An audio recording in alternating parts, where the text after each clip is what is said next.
लेकिन आज भारत और चीन के बीच एक बार फिर कमांडर लेवल की बातचीत होने जा रही है। ऐसे में यह समझना बहुत जरूरी है कि इससे पहले जब मुलाकातें हुई तो कैसी रही। 31 अगस्त को दोनों पक्ष मिलते हैं, 5 घंटे बातचीत होती है, लेकिन नतीजा कुछ नहीं निकलता है। इसके बाद 1 सितंबर को 8 घंटे तक दोनों पक्षों के बीच मीटिंग चली, नतीजा कुछ नहीं निकला। 2 सितंबर को 7 घंटे बैठे, इसके बाद 3 सितंबर को फिर 4 घंटे बैठे, 4 सितंबर को फिर 4.5 घंटे बातचीत होती है।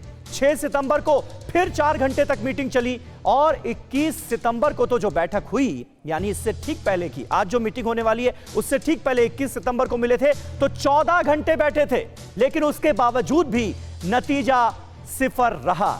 और आइए आपको आज होने वाली बातचीत का एजेंडा भी हम बता देते हैं कि एजेंडा क्या रहने वाला है। भारत चीन बैठक का एजेंडा देखिए। चीन 7 पॉइंट से भारत को पीछे हटने को कह सकता है। चीन की इस मांग को भारत पूरी तरह खारिज करेगा, हमेशा हमने किया है। भारत सैनिकों की पूरी वापसी पर जोर देगा। दोनों देश तनाव पैदा करने से बचने की बात कहेंगे। एलएसी पर और सेना नहीं भेजने पर बात हो सकती है। रूस में विदेश मंत्रियों की बैठक के फैसले पर अमल करने पर बात संभव है, क्योंकि जो 5 सूत्रीय एजेंडा सामने आया था मॉस्को की बैठक के बाद, उस पर अमल तो किया नहीं चीन ने। तो एक बार फिर भारत जो है वो दो टूक कहेगा कि अमल कीजिए। और हमारे साथ अचल मल्होत्रा साहब मौजूद हैं, फॉर्मर डिप्लोमेट हैं। अचल मल्होत्रा साहब, ये जो 5 सूत्रीय एजेंडा था, इस पर आपको लग रहा है कि आज की बैठक के बाद कुछ आगे बात बढ़ पाएगी? देखिए, बात यह है कि कोशिश तो यही की जा रही है कि धीरे धीरे करके इस समस्या में चाहे बिट बाय बिट कुछ तो प्रोग्रेस हो। अब आज की तारीख में हमारे पास यही 5 सूत्रीय जो लास्ट और लेटेस्ट, जिसे कह सकते हैं कि डिप्लोमेटिक लेवल पे एक अंडरस्टैंडिंग आई है, जो पब्लिक डॉक्यूमेंट है, वो 5 सूत्रीय कार्यक्रम है।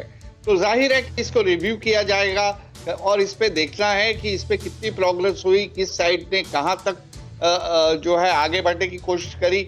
इस पे एक सबसे बड़ी बात ये थी कि और फोर्सेस डिप्लॉय नहीं करी जाएंगी।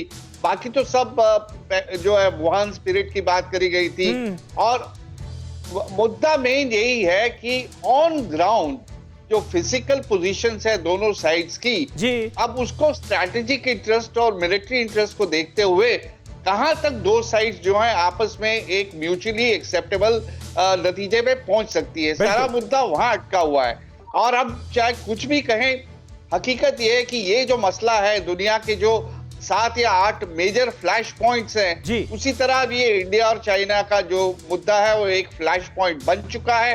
ये बस इस कोशिश में रहना है कि ये फ्लेयर अप नहीं करे और इसके जो अंजाम है वो ज्यादा खराब नहीं हो, और किसी तरह से इसे बात के मध्य से ऐसा एक एक्सेप्टेबल बिल्कुल आज कोशिश फिर एक बार यही होगी कि बातचीत के जरिए समाधान की तरफ हम आगे बढ़ें। लेकिन ऐसा मुमकिन हो पाएगा बातचीत के जरिए, इसकी उम्मीद जाहिर है आप जितने भी एक्सपर्ट से बात करेंगे कम ही नजर आती है।